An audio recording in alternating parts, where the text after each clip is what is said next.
All right, hello everyone. It is Monday, October 14th, and we are here at the start of week 3. Now you have completed all of the music and sound effects for both projects, for both 2D platformer and Angry Bots. You've created all of the music and sound effects.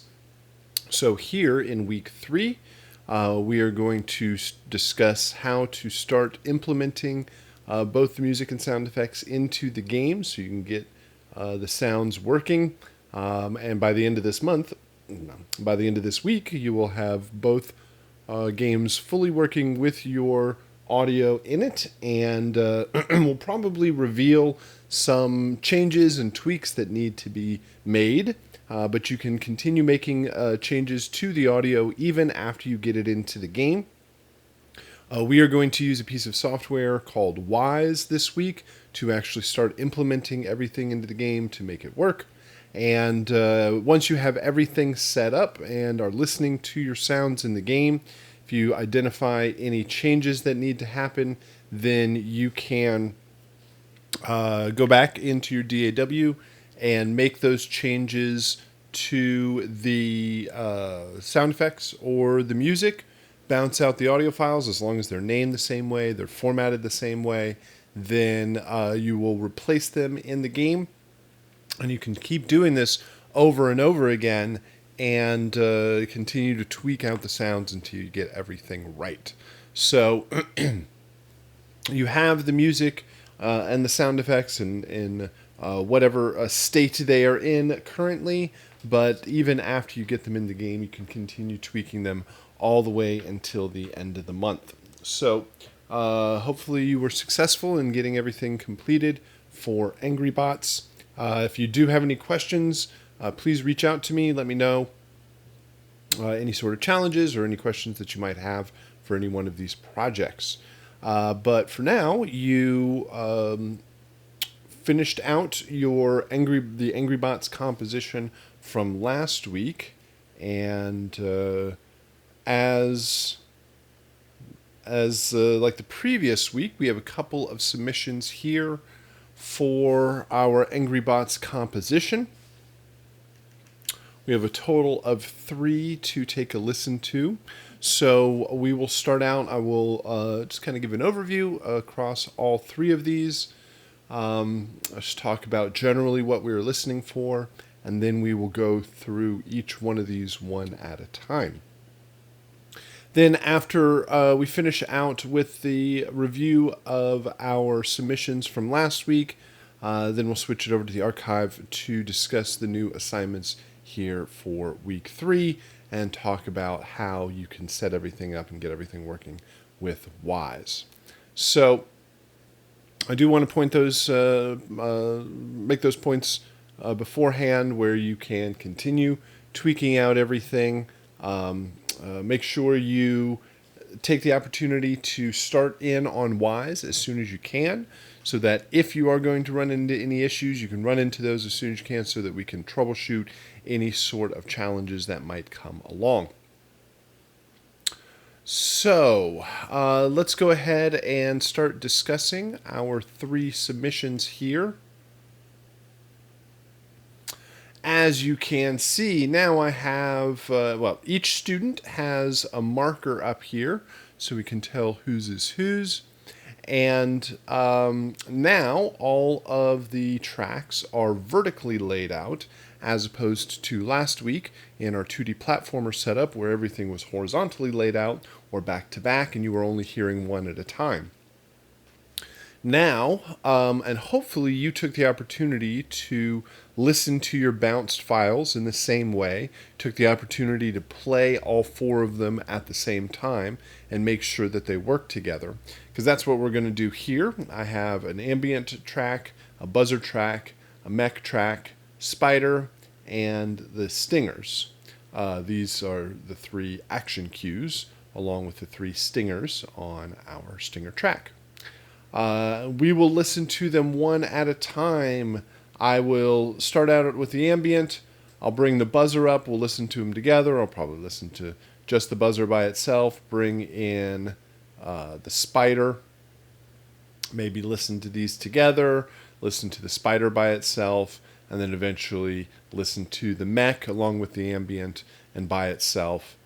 And at the end, we will listen to all 4 of them playing together. Now, we're not going to listen to 2 minutes or all 4 of these, each being 2 minutes long. Instead, we'll be jumping around in different combinations, and eventually we'll get the feeling of how all 4 of them play together.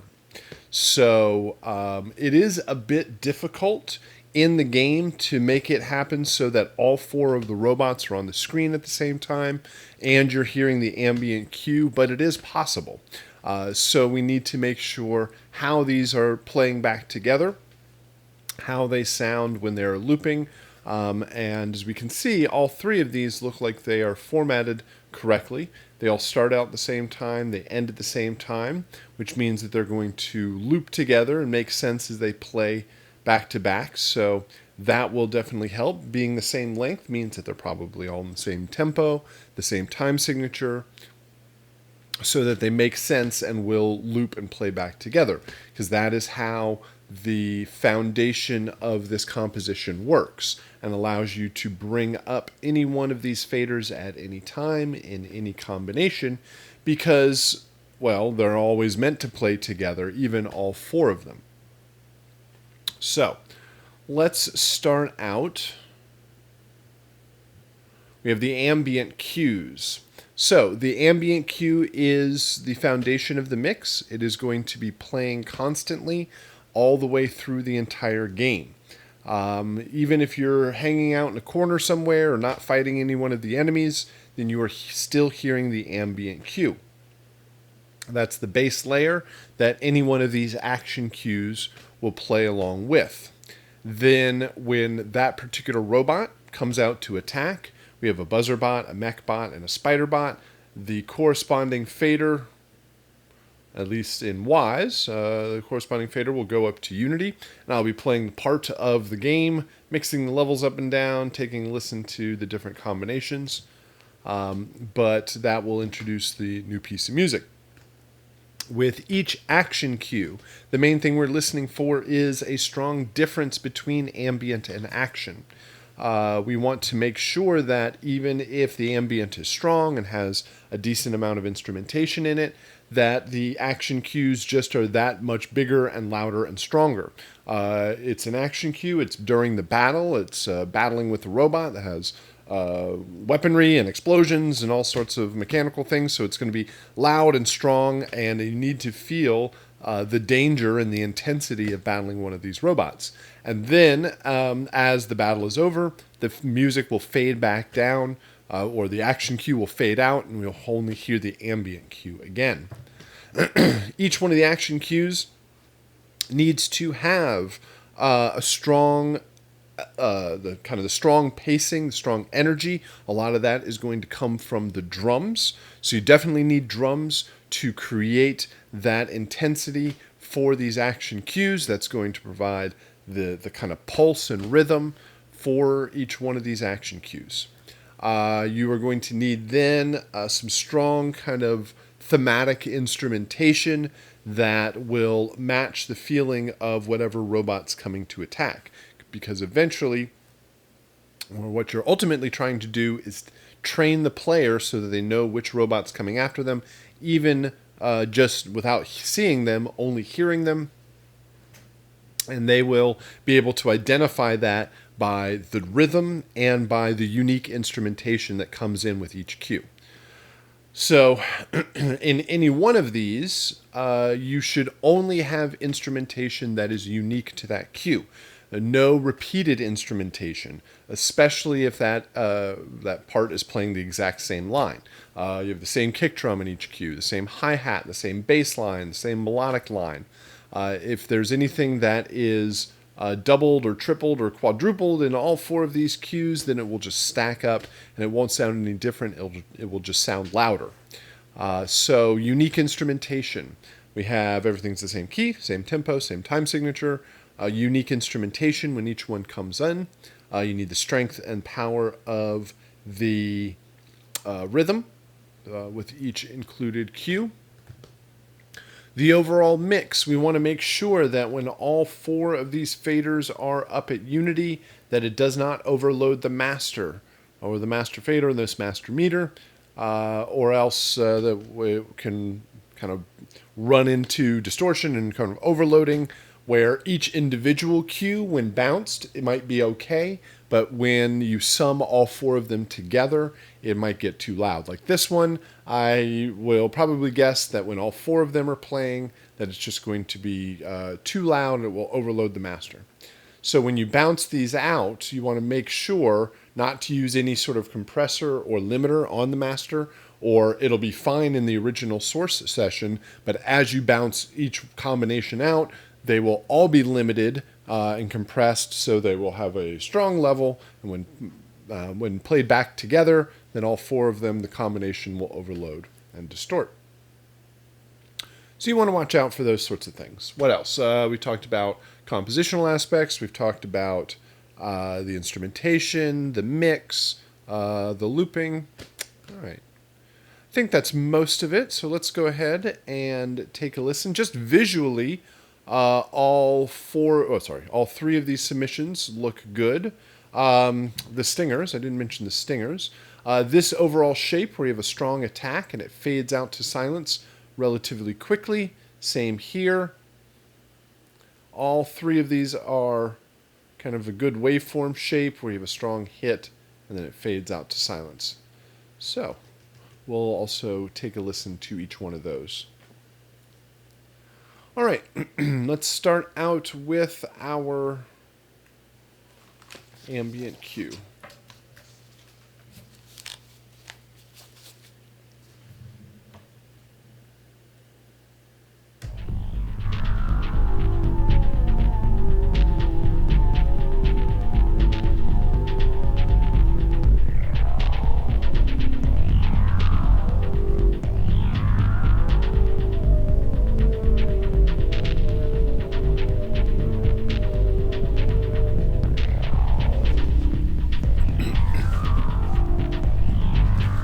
So we have a good foundation.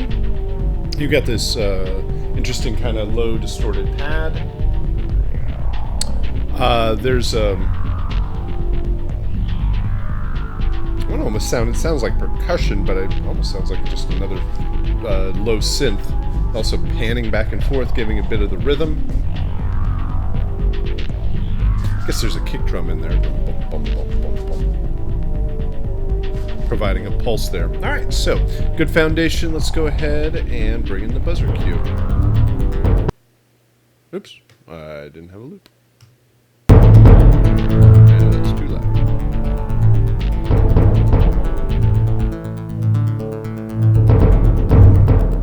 So we have a big bass drum on this kind of plucked string, arpeggiated string line. Main thing that I noticed when I brought in this buzzer, I mostly heard the kick drum. I didn't hear as much of that kind of plucked feel, although now that I know that it's there, I can hear it a little bit more, mainly because it's all of the instrumentation is very much in the mid-range or kind of low mids, so it's kind of piling up. You probably need something in a higher register to kind of stick out of the mix. Also provide a little bit more, probably add a few more instrument layers to provide a little more density in the mix.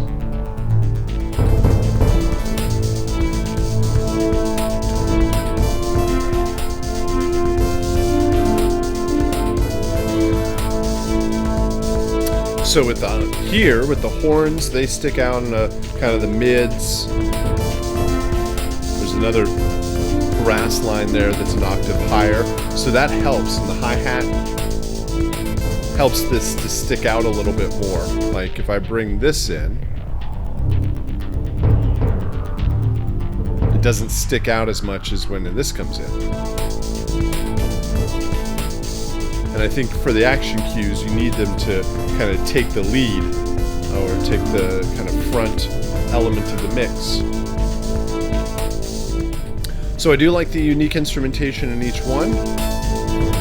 I think this provides a little bit more energy than the buzzer cue. Let's bring in the neck.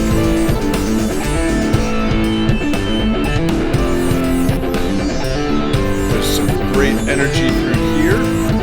The guitars work, the guitar and that synth and the kicks and snares.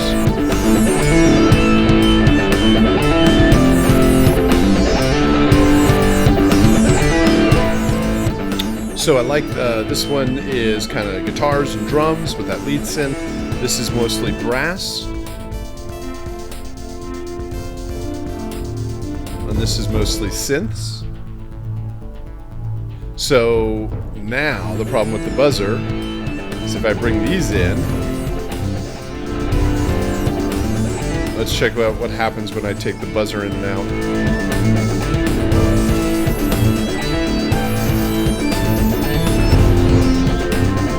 Can't really hear much change there with the buzzer going in.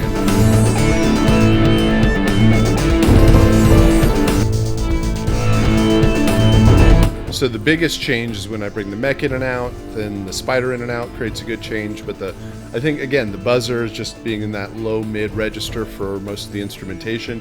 Have something else that sticks out. And again, if you have something in a higher register, it might compete a bit with what's going on in the mech and the spider, but again, you're probably not going to hear. You're going to hear 2 of these pretty often, maybe 3 of these, but less often all 4 of them.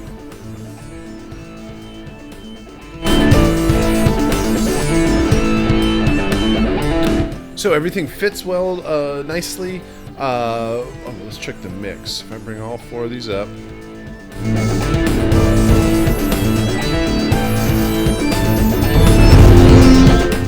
Yeah, you can see that it starts getting up towards, gets in the red when all these are at unity together. So most of it is probably that mech. It is a big change in the mix or in the intensity when the mech goes away. So watch the level difference between the buzzer and the mech. The ambient pretty much disappears entirely when the actions come in, which is really all right, so that it doesn't just sit out front the whole time. Yeah, let's check out 3 stingers.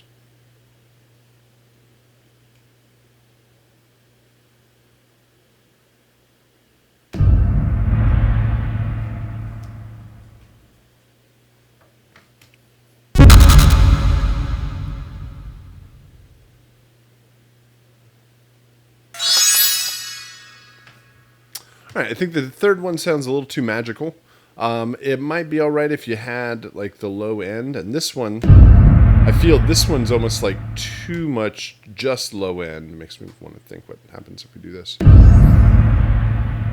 Yeah, I don't know, the spider sounds too happy. Yay, the spider's coming after me. Versus that one distorts. There's some real intense attack off of that one. And this one's too low, again, down and lower register. Probably needs something on another octave or so above, kind of creating some ear candy. That's why thinking about putting this up here, this has got the high end. But I think it's just that major kind of feel off of that one that doesn't work so well. So I think the overall shape works well. Watch out in the intensity of this one. Add a little more high end on this one. Make this sound a little more dangerous overall. All right, so I think we have a good example here to start out with.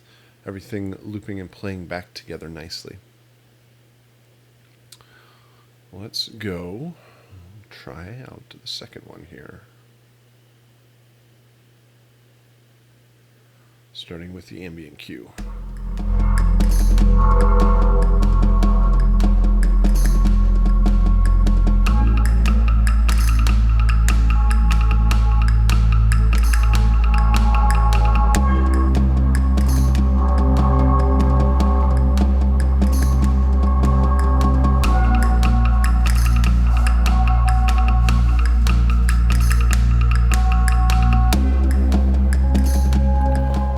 Alright, so a good kind of strong rhythm. I like the low bass too. Both of those, the rhythm foreshadows what the pacing of the music that's coming. The bass kind of outlines the progression. My main concern is that the pace of the percussion is a little too fast, sitting on like the eighth notes like that. 1, 2, 3, 4, 5, 6, 7, 8. 1, 2, 3, 4, 5, 6, 7, 8. Giving less room in the action cues, but we can certainly get around that with what's coming up. So let's start by bringing in the buzzer.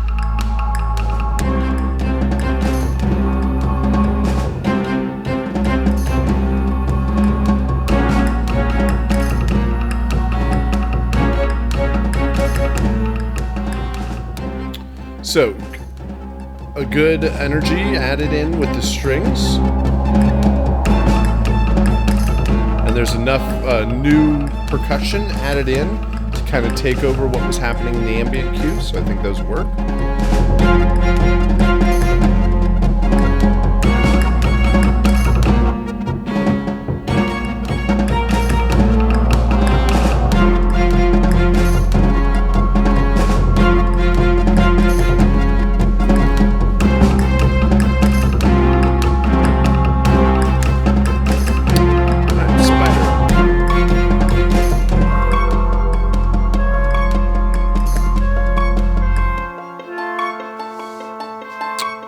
So even from the waveform, you can see that the spider is a lot kind of weaker or like less intense, more delicate overall, especially with that pizzicato going up and down. You got the string lines, you have no percussion. So I think that the spider is going to need to come up in its intensity to match what's going on in the buzzer and probably the mech.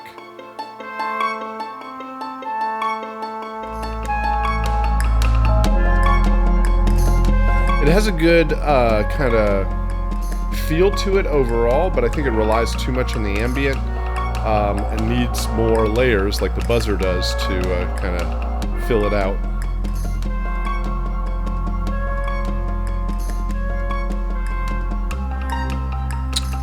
Alright, let's do the mech.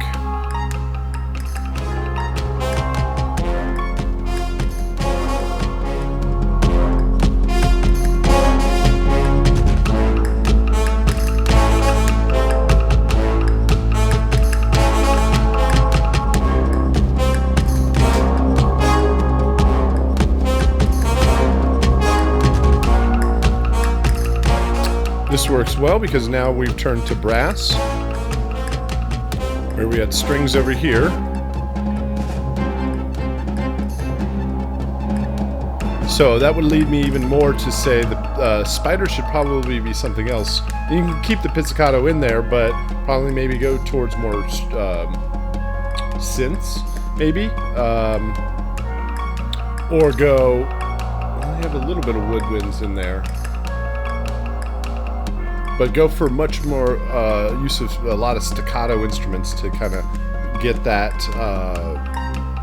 kind of punctuation on the pace of everything.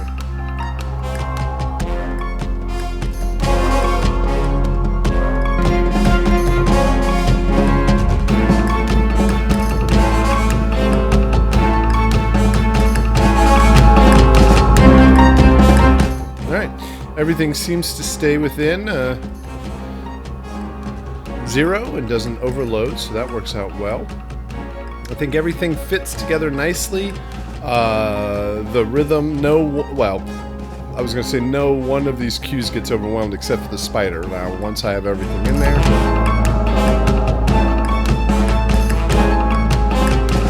you can't hear the changes in the spider.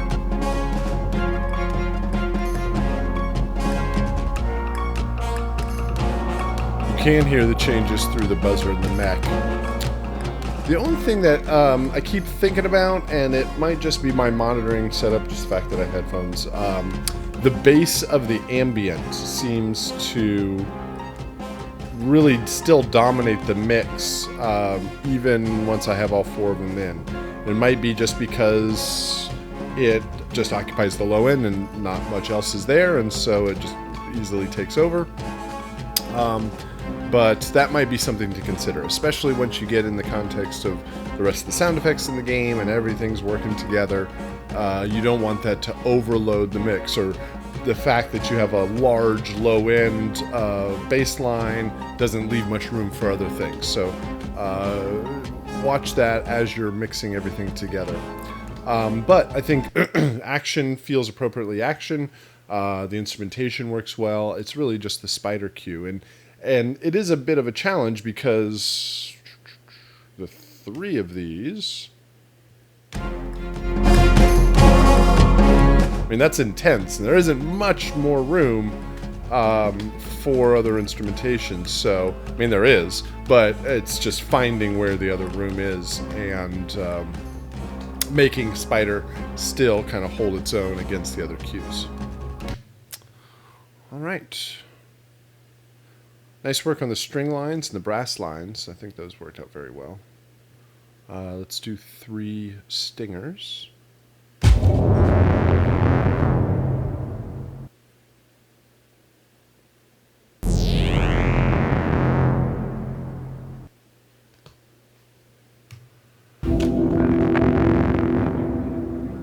Cool. I think all of those work.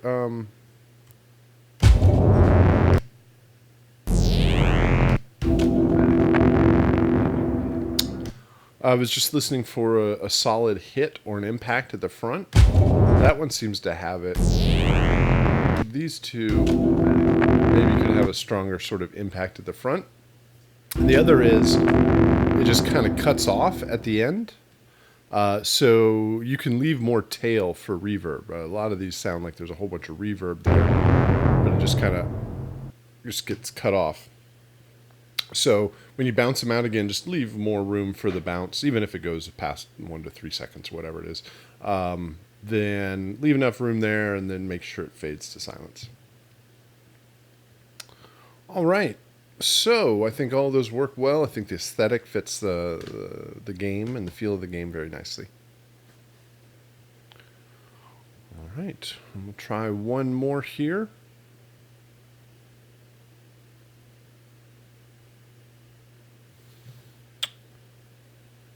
All right, the first thing I notice here is that in the ambient cue, there's something less instrumentation and something bigger comes in, and when it loops around, the only concern is that it'll kind of drop off again as it comes back around. But we'll check it out, see how well it works.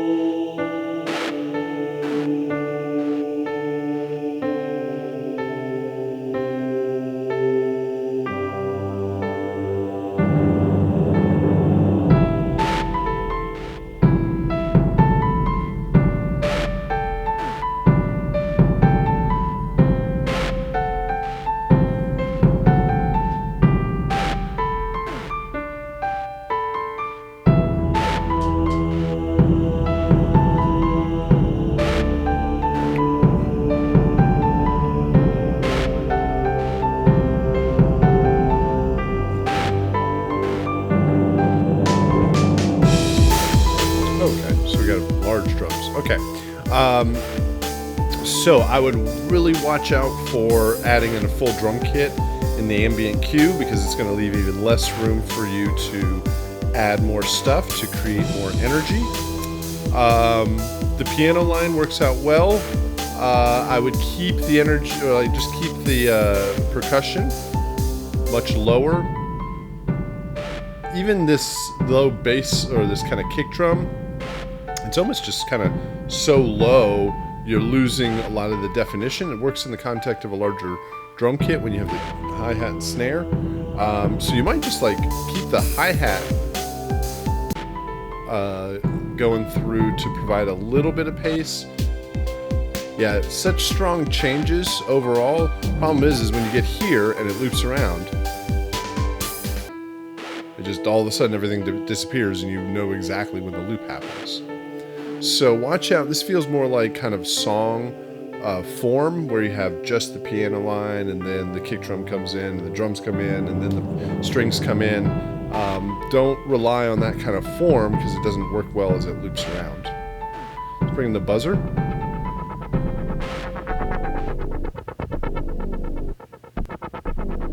Alright, it's just a single synth line. Alright, look, the other ones look similar.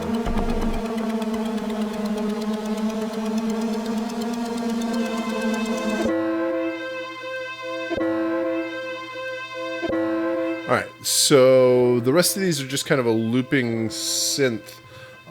In each one of them, they have like a particular kind of feel to them, and then they just do something similar all the way throughout. You're going to need to have more definition of each one of these cues. Drums, bass, harmony, melody. Well, how about this? Drums and percussion and thematic instrumentation. That typically is some bass in there and a thematic lead instrument. So relying so much on the song form of the ambient cue, like the problem is what happens when the battle starts right here, and you've got all of these drums and you've got this synth coming in, and then the battle's over, or like the battle's still going on, and there's less instrumentation that comes in, and then as soon as something comes in, the battle is over. You've just got these single synth lines coming in and out. So create more density in and more development in each one of the action cues. Don't just rely so heavily on the ambient cue. You can move some of that instrumentation over to the action cues, move drum patterns, the strings, and don't have such strong like intro, verse, chorus kind of feel through each one of the cues. Let's try 3 stingers over here.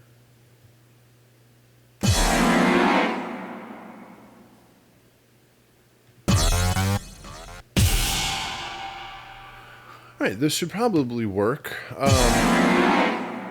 I typically warn against any sort of phrases like this, but I think that's just kind of short enough and not very well defined enough to mix in with anything else, or like to get confused with anything else that's going on in the main cues.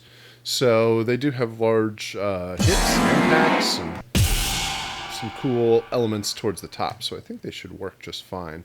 It's really developing out the action cues a bit more and then balancing those against the ambient.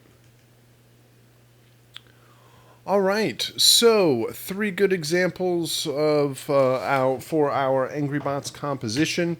As you might have recognized, there is a reason why it is the second composition of the month. It is a bit more challenging than 2D platformer. All 3 of these worked well as they are formatted, looping. Each layer that comes in and out makes sense against the ambient cue. Mostly it's just kind of like rebalancing and developing a bit more of the cues that are already there. So if you have any questions or comments on the feedback and reviews, please let me know. We have a chiptune composition coming up for week 3, so we will do this one more time next week. But now we're going to turn it over to the archive to discuss the new assignments for week 3, where you will be using Wise to implement all of your music and sound effects into the game. So please reach out and let me know if you have any questions. Other than that, thank you very much and have a good rest of your day. All right, let's go ahead and discuss your new assignments for week 3. Here in week 3, we will be discussing how you will be using a tool known as Audiokinetics Wise to set up your music and sound effects to get them working in the game. So we're going to start out by talking about how you can go ahead and download Wise and get that installed. And then we will switch over to talking about how we can set everything up to get started on the assignments. Now, when you go ahead and download the assignment, let me go to FSO here. So we are here in week 3. There is a WISE overview assignment here in week 3. This is a video that kind of describes and gives you an introduction into WISE. I highly suggest that you check out the video to get a feel of how just to kind of operate and navigate around inside of the software before you dive into the assignments. So you can download the video here or just watch it on FSO. Then we have the 2D platformer WISE setup and the Angry Bots WISE setup. And in each one of these assignments, there is a video that describes the full process of how you are going to set up using 2D platformer and WISE to get your music and sound effects working in the game. So I won't be describing the full process in the video today for the archive, but please make sure you're checking out all of the materials available to you on each one of the assignments. So we want to make sure we're installing and using the correct version of the software. So I'll take some time to make sure we talk about how to properly download the software. We will set up the files in a correct way to make sure that things are going to work properly for you. And then just make sure you download all of the materials for the assignment. We have the actual WISE session. We do not start from scratch. We don't start with a blank or brand new session in WISE. We do provide you with the session that has a few things set up to get you started. So please do not create a brand new one. Make sure you're downloading and using the WISE session that is provided. There is a copy of the video that's embedded in the page, so you can just download and watch it at your own on your own time. And then there is a workflow PDF, which is a series of slides on how you're going to get everything set up. So let's go ahead and talk about, well, we'll set up here things in just a sec. Also on FSO, we have Angry Bots WISE setup. So you're going to have a very similar setup for both 2D platformer and Angry Bots. We are going to talk about both of those.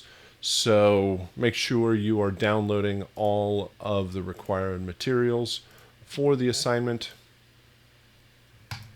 So we will spend some time talking about both of those. Then there is also the chiptune composition this week. Week 3 is mainly focused on a discussion of technology. We talk about the setup and use of WISE and how game audio is set up in this sort of modern day. But to give you a sense of how far we've come, we do send you all the way back to the technology of the original Nintendo. So we do want to make sure you have a composition this week, something to work on for creating music, and it's not just all tech inside of WISE. So to show you how far the technology has come, we do a chiptune composition. And with this composition, you are mainly focused on utilizing the same restrictions from the original Nintendo. We provide you with sound banks filled with waveforms sampled from the original Nintendo and Famicom systems. And we have you create a composition utilizing the same restrictions that was also available on the hardware. So we'll talk about what was possible, what was common, and after we talk about the WISE setup, we will get into the discussion of the chiptune composition. Again, each week you have the optional feedback and peer review, which will this week for week 3 will be your chiptune composition. virtual class link, the suggested reading and viewing. There's also a troubleshooting FAQ. If things are all, if you're having issues or challenges getting Wise to work, there are a couple of common questions and answers in the troubleshooting FAQ, so make sure you also are checking that out. So let's go ahead and discuss how you will set things up and get started with Wise and then 2D platformers. So let's talk about downloading the software. So you're going to go to audiokinetic.com, the makers of Wise. And Wise is a kind of an industry standard piece of software that is utilized to make all sorts of different games. It is one of the main tools to actually implement audio. The process of implementation is the process of getting your music and sound effects working in the game. The creation and composition of the music happens somewhere else, probably in your DAW. But once you bounce out all of those WAV files, how those WAV files are going to play back and operate in the game is kind of the domain of the audio middleware tools like Wise. So once you go to audiokinetic.com, you're going to choose Get Wise and download the Wise software. That will have you download the Wise launcher. You probably need to log in to download the launcher, but once you do, it will look something like this.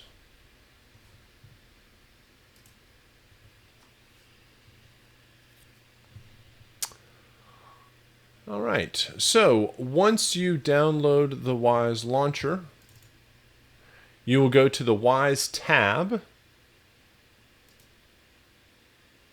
and you will make sure that you can install the correct piece of software. Oh, nope. No Wise.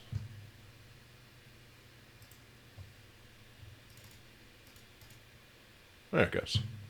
All right, you'll go to the Wise tab, and you'll make sure that you have the correct version of Wise installed, which is the 2019.1.0.6947. There is already new versions of Wise there will constantly be in the future new versions of Wise that will be available. This is the version that was utilized to create all of our projects.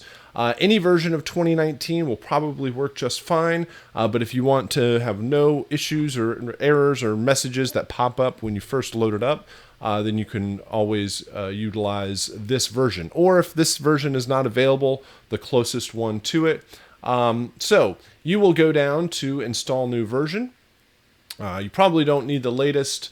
You can go ahead and open up the latest menu here, and it will give you options to, let's see, will it react properly?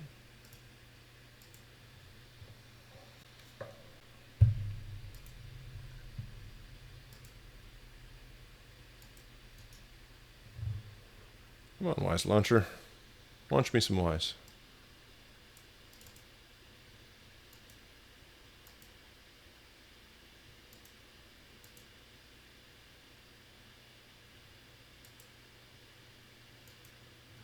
Latest. Wonder if this is going to extend to when I use Wise.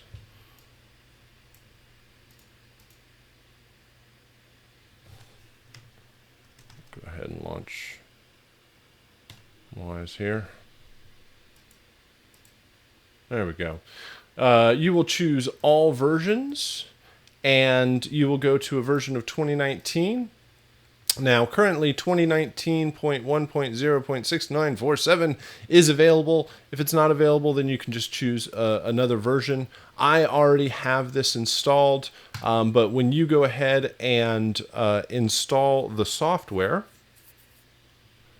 all these checkboxes will come up. Really, the only thing you need is this authoring tool. I have all of these things installed, so I can't uncheck them. But all you really need is the authoring tool. You can uncheck everything else.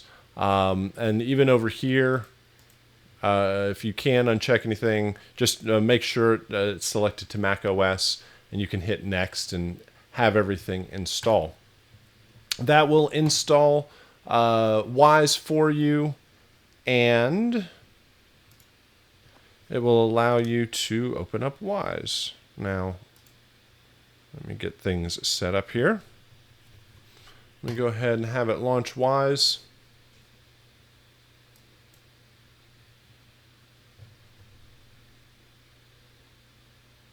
Now, when you open up, well, I guess we don't need to launch Wise quite yet, because what we need to do is set a few things up on our desktop. Now, before you get into a session, before you load anything up, I would have you set a few things up on your desktop first. That way you have everything set up and ready to go, and then once we're ready for Wise, then we'll have all of our files available. So, a couple things we should do. We're going to start out by creating a new folder. We are going to title this folder 2D Platformer.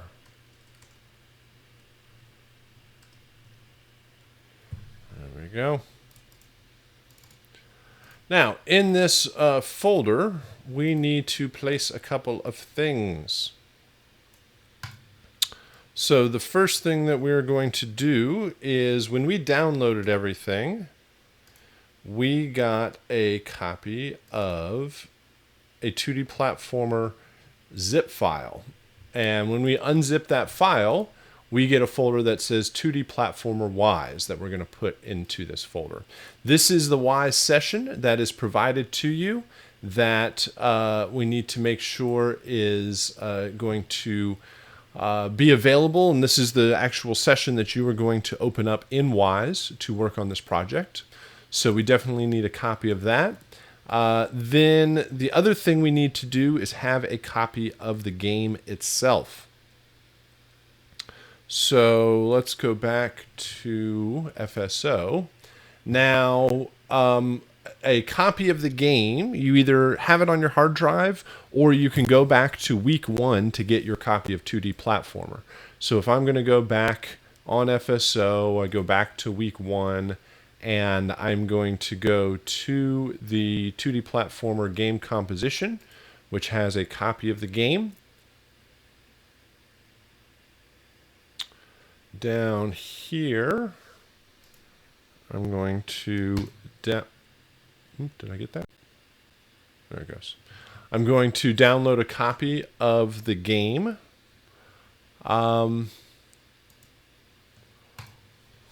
Wait a second for that to download. The other things that we need, we took a copy, downloaded a copy of the workflow PDF. We want to make sure we have access to that so we can follow along with the slides. We are also going to get a copy of the game, which just downloaded here.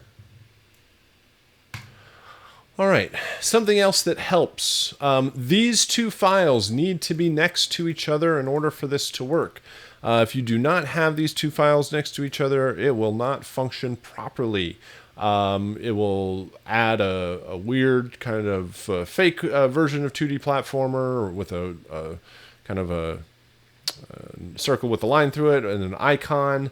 You want to make sure it's directly located next to 2D Platformer Wise, not inside of the file, or not a copy or an alias or anything else, just the direct copy. Most issues with this project are not issues in Wise, they're issues in file management, and it's most commonly because this folder, Wise session folder, and this application are not next to each other.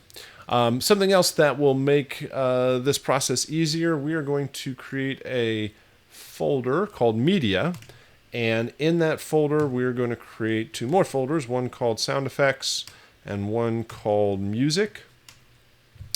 And I'm going to take a copy of all of my music files and all of my sound effects files and copy them in here.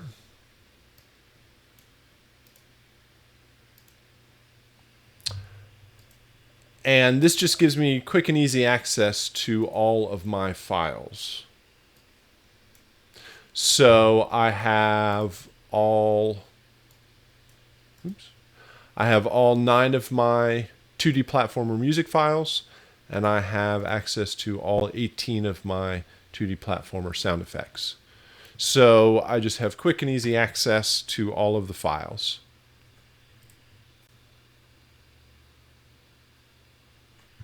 There we go. So, So I have a copy of 2D platformer. I have a copy of the Wise folder. I have a copy of the PDF and a media folder that has all of my music and sound effects in it. This should be the setup that you need to get started. That will kind of drop you directly into the 2D platformer Wise setup video that's available in the assignment. So I wanted to set that up with 2D platformer and discuss how that is set up to get you started. And we will do the same thing for AngryBots. So this structure will be very, very similar. Maybe a couple of extra things. Let's see. So I'm going to create another folder. This one's called AngryBots. And inside of AngryBot, well, I guess I should go on FSO and start downloading a copy of the game. Right here. So I need a copy of AngryBots. So I go back to week 2.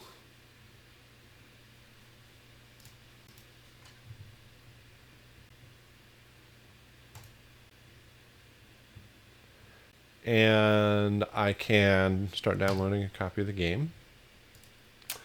So on this one, AngryBots, I need the Wise folder.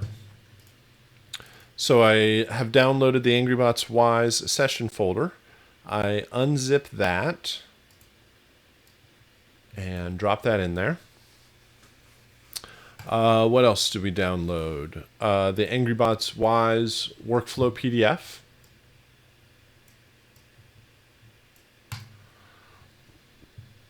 And the AngryBots Wise asset list. We're going to need a folder called media. Media.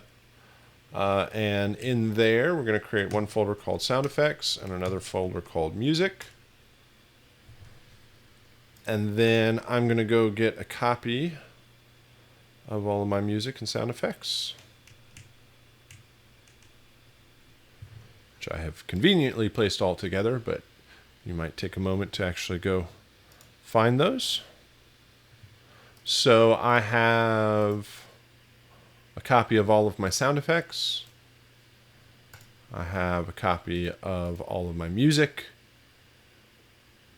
for AngryBots. And I think my copy of the game downloaded.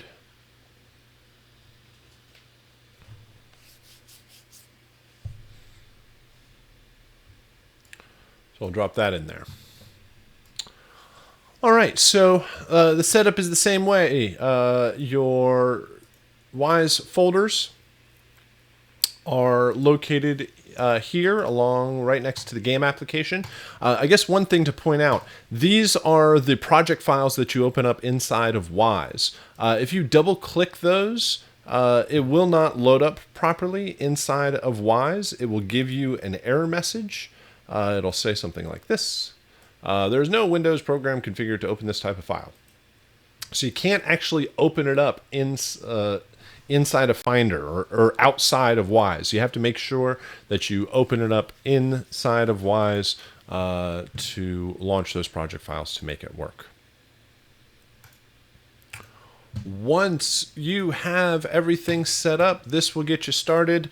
Then you can now launch your brand new version of Wise that you've downloaded and open up the project files to get started. Let's see here. Hold on, this is closing.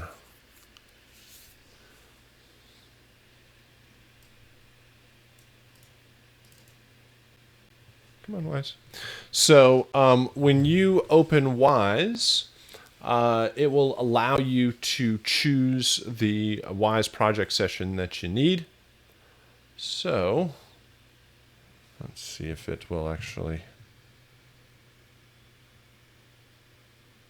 close down here. Hold on just a sec.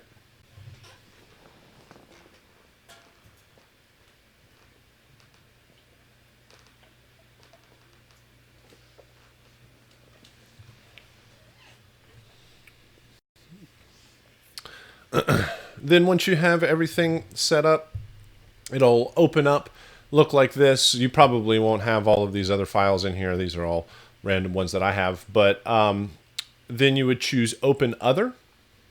You do not want to create a new session. Then you would go to your desktop and go find 2D Platformer and 2D Platformer Wise and open up this 2D Platformer WProj. And that's basically where the videos start and will lead you through the process of getting everything up and running. So I wanted just to point that out to you to give you a good place to start on your way for these 2D Platformer assignments. Let's see, is there anything else? We talked about how to download it, installing the Wise launcher, installing Wise, and then setting everything up for your 2D Platformer and Angry Bots. Oh, that is a good point. Yes. Okay. In Angry Bots, we had a question. There was a sound effects file that the original files to use. Yes, in all of my sound effects. When you go to do all of the sound effects, let's do this. When you look at the asset list PDF, which is this one, there is a whole bunch of files in here that you will need. There's about a total of 60 some odd sound effects that you'll need for Angry Bots. You didn't have to create all of the sound effects for Angry Bots. You were provided with some of the sound effects. And to get access to the rest of the sound effects that you will need, you can find those in week 2 in Angry Bots sound design. So you've already seen this because you downloaded the file and worked on the sound design, but let me point this out again. There was an Angry Bots original sound effects file that you downloaded, and this contained some of the sound effects that you need. So when you download that folder, when you download this zip file, in it there are 2 folders, one that says to replace and one that says to use. You replaced all of the ones in this to replace folder. You recreated those. That was the Angry Bots sound design project that you worked on. The rest of the sound effects that you need are in this to use folder. Everything else that is listed for the Angry Bots project in Wise, when you're looking around and you're wondering where the rest of these files are, they are in original sound effects to use. Now, ultimately, what I did here was I just combined them all together into my media folder. So I took, get all these out of the way. I took all of my files, the ones that I created and the ones that were provided, and just dumped them in the sound effects folder. So you can combine them all together once you're working in Wise. But if you're going through and you're wondering where the rest of those files are, they are in the week 2 sound design. All right. I think that is everything that I needed to discuss to get you started for wise. That'll get you into the actual assignment videos and PDFs. The other assignment for week 3 is your chiptune composition. So let me talk about that. We'll download the materials for that assignment. Now, like I said, our main focus in week 3 is technology and a discussion of,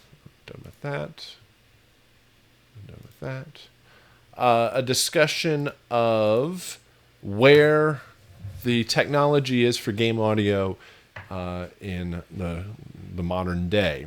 But to get a sense of how far we've come, we want to give you the opportunity to compose utilizing the restrictions of the original Nintendo system. That music from that era is often known as chiptune music because it was all created on chips, certain kinds of chips. And so this assignment will have you creating a composition. Now, it is a linear composition. It does not need to loop. It does not need to be interactive. It does not split out into multiple files that play together in different combinations. This is just a traditional linear composition, but utilizing the sounds and the restrictions of the original Nintendo. So in this assignment, you are given an assignment PDF. The assignment PDF kind of goes over the assignment and delivery of everything. And I'll be describing this in a lot of detail. There's listening and reference tracks that you can check out. And you're just going to bounce out an MP3 at the end, zip it up and deliver along with a screenshot. But you get a copy of this logic session. And in the logic session, you are provided with 4 tracks, and each one of those 4 tracks has a EXS24 sampler on it, and that sampler has some sound banks that are available. So the main restrictions of the original Nintendo was you had 4 simultaneous voices. You had a 5th channel that was could be a sample channel, a 1-bit sample channel, but a vast majority of the music and sound effects were made with the 4 basic channels. Those were 2 square waves, which were typically your melody and harmony or melody counter melody, a triangle channel, and a noise channel, which was your bass and percussion. Then those 4 channels you can have, these 4 channels are represented with these 4 tracks. You can have as many tracks as you want. You can only have 4 simultaneous voices playing at any one time. Now, there are some restrictions that we don't follow the original Nintendo, namely all of the channels were monophonic. We don't really follow that. We allow chords, we allow polyphony. It's just 4 simultaneous sounds at any one time. And drums count as 1. We'll also kind of fudge on that one too, where you can have a kick and snare and a hi-hat all hit at the same time if you need to. That would have just been 1 voice. Now, if you want to follow strictly, you can keep everything monophonic, but those are the main restrictions. So you were restricted to the number of simultaneous voices. The original Nintendo could only play 4 sounds simultaneously, but it could switch between those sounds very, very quickly. So you can have as many tracks as you want. You can just only play 4 voices at any one time. That's typically drums, bass, harmony, melody, or you could do drums, bass, melody, counter melody, or drums, harmony, melody, counter melody, some combination of those. You definitely need drums, and you definitely need a strong melody. And compositionally, don't think about it in a song structure or song form. Think about it more as describing the scene of what's going on in the game and the changes. Don't write in a verse, chorus, intro, outro kind of structure. Write more of what is it. First off, imagine a game. Often it helps a lot if you just sort of have a kind of game or a sound in mind that you're going for, just to kind of give you a foundation or something to base it off of. And then consider what does it sound like for the hero? What does it sound like for the enemies? What does action sound like, or adventure, or struggle, or winning, or losing, or just all of these different connotations around the game or contexts for the game. That will give you a better opportunity to write for something that will fit more in the context of a game, not as a song. So, each one of our tracks gives you a EXS24 sampler, and that EXS24 sampler has a chiptune folder. So if you go in there and open up where you can select the sounds and go to chiptune, you will find a selection of different types of sounds that are available. Some of these are some good long lists. These are very recognizable kind of sounds, and are all sampled from the original Nintendo or the Famicom system, which was the Japanese release. So a couple of things compositionally that will help. Some people either love this assignment because there's the nostalgia aspect to it. It gets rid of all of the kind of production around it and gets you to very simple sounds, and it really makes you focus on melody, harmony, and the compositional aspects of the sounds. The sounds are so basic, so simple, that you really shouldn't stick too long on a chord, like long block chords that just sit there, don't do anything, doesn't really work.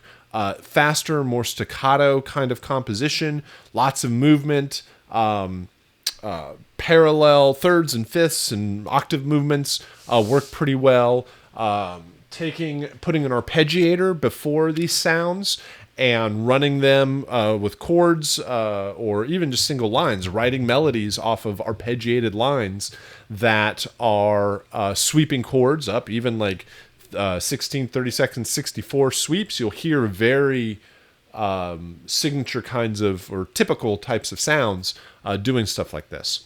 So faster, more staccato movement. Think about action. Think about what's happening in this game, or imagine a particular type of game that you're working towards.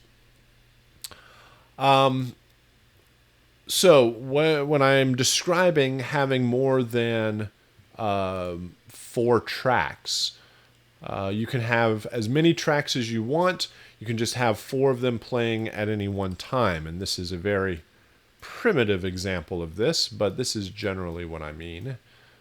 We'll add a 5th track down here.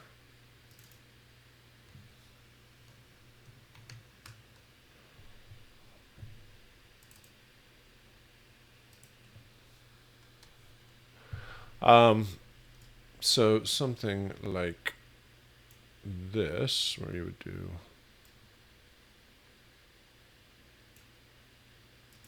come on, Logic. Uh-oh.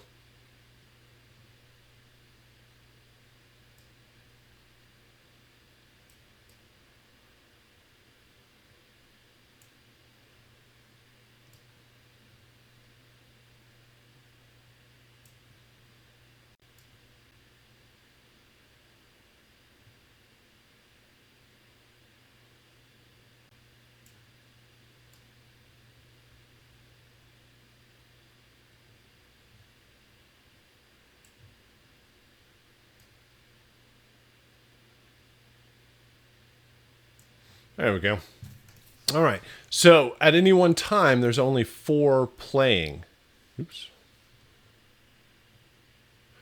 So you can switch and have this changing as often as possible, but just 4 at any one time. So let me take a moment here and play some examples. Let's get this set up. Let's try this.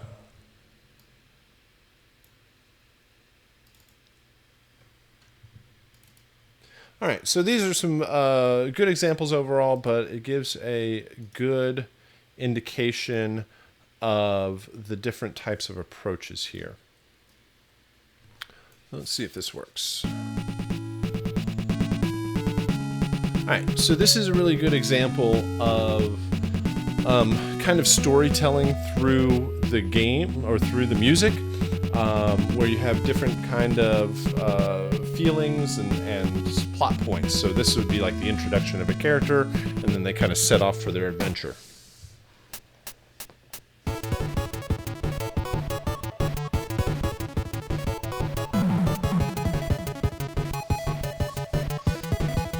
And again, faster changes, lots of movement, faster tempo overall, works very well.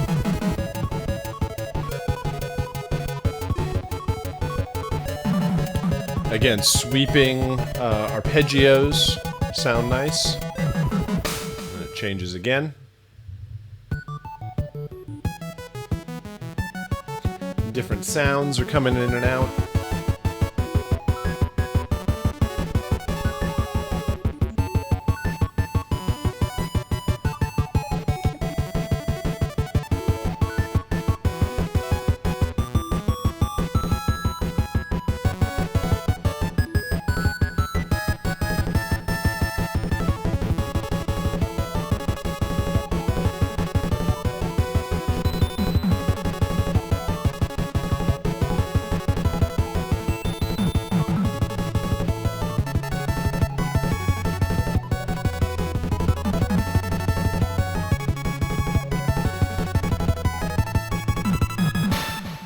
Here, it almost feels like it's an arpeggiated phrase as it moves around. All right, let's try another one here. This one. This is a good example of kind of that fast, really kind of staccato phrasing. Not when it starts out, but it'll eventually get there.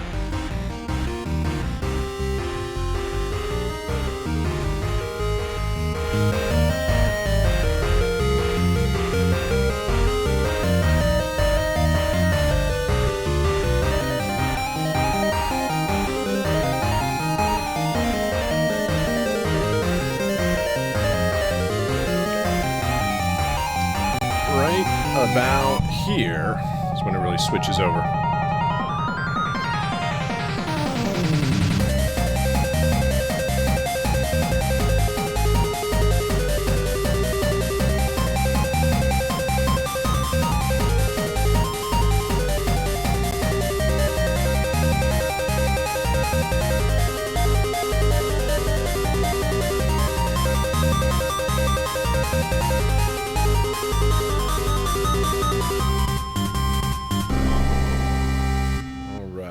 And then we have one more example that probably, these are all really good examples. They don't all turn out like this, but this is the last one here is one that I really had to check to make sure that there was only ever 4 voices playing simultaneously. There was a lot of good production techniques in here.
So all of those really good examples overall. I did want to introduce the assignment. Let me kind of go back here. I think I went through everything. So we talked about how to set up a 2D platformer and Wise so that you can get started on your setup of your music and sound effects. We also discussed how you would set it up for Angry Bots, and then we went through a discussion of your chiptune assignment. So I think that is everything that we needed to discuss. If you have any questions, you can post them up in the chat. Stick around for a few after we finish up here if you do have any questions. But also, please reach out to me as you progress through Wise this week. Wise, of anything, you're already familiar with how to use DAWs and all your other software, but Wise is a new piece of software for you this month. So if you are having any issues, please reach out. We can troubleshoot any problems. We can fix anything. If you do reach out, please send me any screenshots or any issues, like error messages that might pop up. That always helps with troubleshooting. Other than that, we'll wrap it up there. Have a good rest of your day, and I will see you again next time. Thanks a lot.